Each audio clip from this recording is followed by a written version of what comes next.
দিয়ে শুরু করতে চাই। আমি 2022-23 সালে আপনার এইখানে দাঁড়িয়ে এই ডেভেলপ করেছিলাম, ভোট চেয়েছিলাম।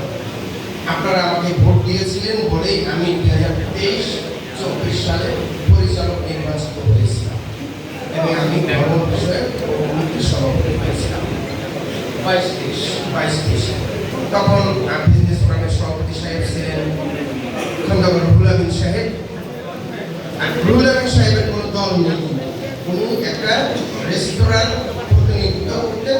ওনাকে আমরা বিজনেস ফোরামে আবিষ্কার করে এনে অ্যাসোসিয়েশন ইলেকট্রিক্যাল বিজনেস ফোরামের পক্ষ থেকে সভাপতি করেছিলাম। তার সুবাদে তিনি ইলেকট্রিক্যাল অ্যাসোসিয়েশনের সম্মানিত প্রেসিডেন্ট নির্বাচিত হয়েছিলেন।